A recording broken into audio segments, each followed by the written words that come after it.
रहीम और सद्दम दोनों भाई मिलकर 2 साल से चिकन शॉप चला रहे थे। उनके माता पिता नहीं थे। सद्दम रहीम को बेटे जैसा प्यार करता है। भाई अब तुम घर जाकर आराम करो, सुबह 6 बजे से काम कर रहे हो। 1 घंटे में सारी मुर्गियाँ खत्म हो जाएंगी, फिर एक साथ घर चल के आराम करते हैं। इन दोनों भाइयों का चिकन शॉप बाकियों के मुकाबले ज्यादा चलता था। इसी वजह से कुछ चिकन वाले इनसे जलते थे। इन दोनों भाइयों ने नाक में दम कर दिया है, कोई हमसे चिकन लेता ही नहीं है। दोनों भाइयों को अलग कर दो, अपने आप इनका धंधा बंद हो जाएगा। हमेशा की तरह सद्दम पहले दुकान पर आकर साफ सफाई करता है कि तभी जमाल आता है। कैसे हो सद्दाम भाई? रहीम नहीं दिखाई दे रहा है। मैं तो बढ़िया हूँ, रहीम आता होगा थोड़ी देर में। रहीम से कुछ काम है क्या? रहीम के बारे में कुछ बताना था। रहीम किसी पूजा नाम की लड़की से प्यार करता है, सोचा आपको बता दूं। जमाल दोनों भाइयों को अलग करना चाहता था। रहीम के दुकान पर आते ही सद्दम रहीम से पूजा के बारे में पूछने लगा। इसी बात पर दोनों भाइयों के बीच में बहस शुरू हो गई। भाई मैं पूजा से प्यार करता हूँ और उसी से शादी करूँगा। तेरा दिमाग खराब हो गया है क्या? तुझे पता है ना हमारे यहाँ ये सब नहीं चलता है। पूजा बहुत अच्छी लड़की है भाई, आप उससे एक बार मिलकर तो देखो। मुझे किसी से नहीं मिलना है। तू आज के आज ही मेरे साथ गांव चलेगा और तेरी शादी वहीं होगी। भाई मैं कहीं नहीं जाऊंगा, मैं पूजा से शादी करके यहीं रहूंगा। तो आज से तेरा मेरा रिश्ता खत्म। आज से तू यहाँ नहीं रहेगा, निकल जा यहाँ से। सद्दम रहीम को दुकान के साथ साथ घर से भी निकाल देता है। दोनों भाई अलग हो जाते हैं। जमाल ये सब देखकर बहुत खुश हो रहा था। रहीम पूजा से शादी कर लेता है और दोनों एक साथ रहने लगते हैं। पर अब रहीम परेशान था क्योंकि घर चलाने के लिए तो पैसों की जरूरत होती है ना। क्या हुआ रहीम? मुझे कुछ समझ नहीं आ रहा है, अब मैं पैसे कैसे कमाऊंगा? चिकन बेच के? और कैसे? नहीं पूजा, अगर मैं चिकन बेचने लगा तो भाई का धंधा कम होगा, भाई मुझसे और गुस्सा हो जाएंगे। कोई बात नहीं, हम चिकन नहीं बेचेंगे। चिकन मोमोज तो बेच सकते हैं ना। पर मुझे मोमोज बनाना नहीं आता है। मुझे आता है, तुम सिर्फ चिकन लाओ, हम साथ में चिकन मोमोज बेचेंगे। हाँ, इससे भाई भी गुस्सा नहीं होंगे और हमारा काम भी चलेगा। सद्दम के बगल वाली दुकान में ही रहीम और पूजा ने चिकन मोमोज बनाना शुरू कर दिए। चिकन मोमोज का बोर्ड देखते ही पहले ही दिन लोगों की भीड़ टूट पड़ी चिकन मोमोज खाने के लिए। जमाल, मुझे नहीं लगता सद्दाम का धंधा बंद होगा। वो देख, बड़े मियाँ तो बड़े मियाँ, छोटे मियाँ, सुभान अल्लाह। मेरे पास एक प्लान है, रात होते ही हम सद्दाम का दुकान जला देंगे, उसका बहुत नुकसान होगा और फिर लोग हमारा ही चिकन लेंगे। आधी रात में जमाल और समीर सद्दाम की दुकान को आग लगा देते हैं। आग लगाते वक्त जमाल का हाथ जल जाता है। तभी दुकान के अंदर से सद्दम की आवाज आती है। सद्दम दुकान के अंदर ही था। सद्दम की आवाज सुनकर दोनों वहाँ से भाग जाते हैं। उन दोनों को पता ही नहीं था कि सद्दम दुकान के अंदर है। वो तो बस दुकान जलाना चाहते थे। बच्चों, मैं दुकान के अंदर हूँ, मुझे बचाओ बच्चों। आग देखते ही आसपास के सभी लोग इकट्ठा हो जाते हैं। रहीम भी वहाँ आ जाता है। सब लोग खड़े होकर देख क्या रहे हो? पानी डालो आग पे, जल्दी जल्दी। रहीम की बात सुनकर सारे लोग पानी डालना शुरू कर देते हैं। रहीम अपनी जान पर खेलकर सद्दम को दुकान से बाहर निकालता है। भाई आप ठीक तो हो ना? हाँ रहीम, मैं ठीक हूँ। दुकान में आग कैसे लग गई? पता नहीं, मैं दुकान की सफाई कर रहा था, अचानक दुकान में आग लग गई। सद्दाम, मुझे तो लगता है रहीम ने ही तुम्हारी दुकान जलाई है। हाँ, कल पूजा से यही बात कर रहा था। सद्दम कुछ भी नहीं कहता है कि तभी रहीम दुकान से बाहर निकलता है।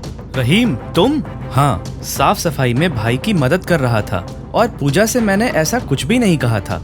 अगर इसे दुकान जलानी होती तो मुझे क्यों बचाने आता? और कितनी चुगली करोगे? हम दोनों भाइयों के बीच में आग लगाना चाहते हो? तभी रहीम की नजर जमाल के जले हुए हाथ पर जाती है। भाई मुझे लगता है अपना दुकान इन दोनों ने ही जलाया है। जमाल का हाथ देखो। सद्दम तुरंत ही पुलिस को बुलाता है। पुलिस जमाल और समीर पर कार्रवाई करते हैं। पुलिस के 2 डंडे पड़ते ही जमाल और समीर अपनी गलती मान लेते हैं। अगले दिन से दोनों भाई मिलकर चिकन और चिकन मोमोज बेचने लगते हैं। सद्दम को किसी से कोई शिकायत नहीं रही और पहले की तरह दोनों भाई एक साथ प्यार से रहने लगे। ये कहानी है प्रतिभा की, जिसे खाना बनाना बहुत ही ज्यादा पसंद था। वो हर दिन अपने परिवार के लिए विभिन्न प्रकार के व्यंजन बनाया करती थी। प्रतिभा के परिवार में उसका पति देवेश, उसका बेटा प्रतीक और बेटी स्नेहा थी। प्रतिभा के हाथ के खाने के सभी कायल थे, सिवाय उसके बच्चों के, जो बढ़ती उम्र के साथ खाने पीने में लापरवाही करने लगे थे। उन्हें समझाते हुए, प्रतीक, स्नेहा, मैं तुम दोनों के खाने को लेकर आना पानी से बहुत परेशान हो गई हूँ। आखिर क्या कमी थी आज के पालक पनीर में? अरे माँ, आज हमारे दोस्त का बर्थडे था, इसलिए हमने बाहरी बर्गर खा लिया था। और फिर हम तो भूल ही गए कि आपने हमें टिफिन दिया था। तुम दोनों के सारे नखरे जानती हूँ मैं। 1 हफ्ते से ज्यादा दिन गुजर चुके हैं तुम दोनों के यही बहाने सुनते सुनते। खाना बर्बाद करना कोई अच्छी आदत थोड़ी ही है। अरे अब छोड़ो भी प्रतिभा, बच्चे ही है, थोड़े नखरे तो करेंगे ही। दोनों बच्चे तुरंत ही जाकर देवेश के गले लग जाते हैं। प्रतिभा अपने पति के इस लापरवाही और दुलार के सामने हार जाती थी। बच्चे भी देवेश के बल पर अपनी मनमानी कर लिया करते थे, लेकिन हद तो तब हो गई जब एक दिन दोनों ने प्रतिभा ने बनाए हुए पराठे कुत्तों को खिला दिए, और ये सब प्रतिभा ने देख लिया। उनके घर आने पर वो उन्हें डांट ही रही थी कि तभी प्रतीक गुस्से में आकर, माँ, आपके हाथों में ना अब वो स्वाद ही नहीं है जो पहले हुआ करता था। हम ये रोज का पकाऊ खाना खाकर थक गए हैं। हाँ माँ, भैया सही कह रहे हैं। हमने कोशिश की थी समझने की, पर ऐसे लगता है कि आपके हाथों का जादू कहीं खो गया है। इतना कहकर दोनों बच्चे अपने अपने कमरे में चले गए।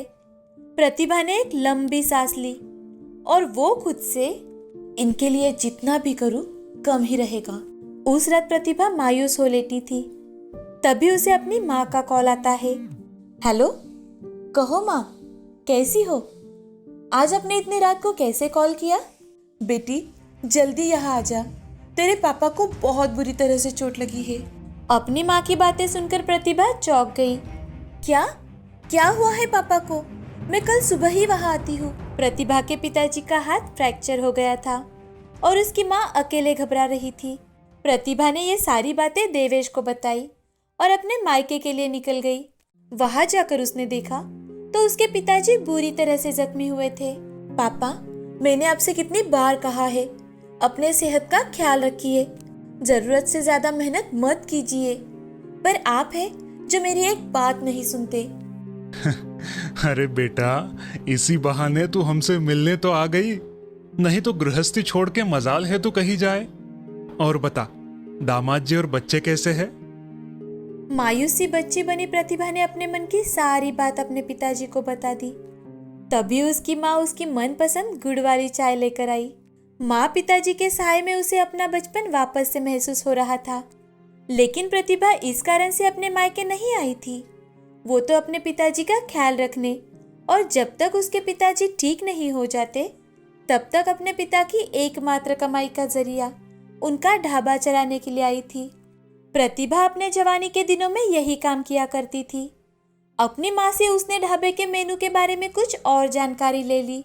माँ, सच कहूँ तो ढाबे के मेनू से मुझे नहीं लगता कि बच्चों और युवाओं में इस मेनू को लेकर कोई दिलचस्पी है।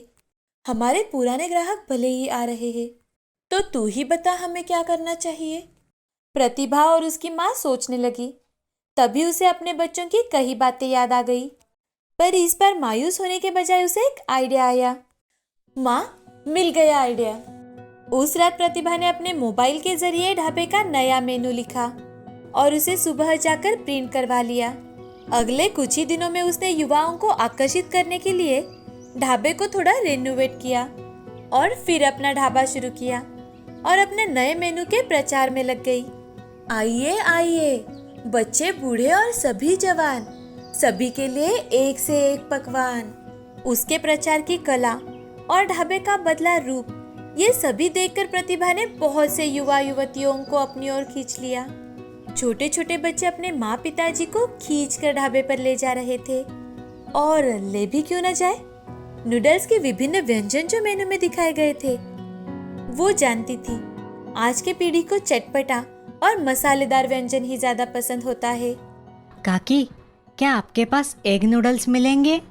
जरूर बेटा, ये स्वाद और सेहत दोनों के लिए जबरदस्त है। प्रतिभा के खुश मिजाजी को देखकर लोगों को उनके बचपन की याद आ गई। प्रतिभा के egg noodles, veg noodles, Manchurian noodles और चिकन नूडल्स ने सभी के मुंह में पानी ला दिया था। ढाबे के पुराने ग्राहक भी इन लजीज व्यंजनों के नाम सुन उसे आजमाने के लिए ढाबे पर आ जाते थे। प्रतिभा बेटा, तेरी काकी से छुप के आया हूँ। तेरे हाथ के चिकन नूडल्स तो खिला दे। अभी ले आई काका। ढाबे पर प्रतिभा बहुत अच्छी कमाई कर रही थी। ये देखकर उसके पिताजी भी चैन की सांस ले पा रहे थे। उसका ढाबा सभी और मशहूर हो गया था और प्रतिभा को अपने अंदर की खुशी वापस महसूस होने लगी थी। फिर एक दिन उसके ढाबे पर कुछ ऐसे ग्राहक आ गए जिन्हें देखने की प्रतिभा ने कभी कल्पना भी नहीं की थी। उसके बच्चे प्रतीक और स्नेहा। हम सलाद नूडल्स लेंगे, वो भी सूप के साथ।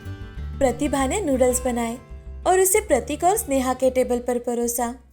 नूडल्स खाने के बाद स्नेहा की आंखें नम हो गई। माँ, ये बहुत ही स्वादिष्ट है। हमें माफ कर दो माँ।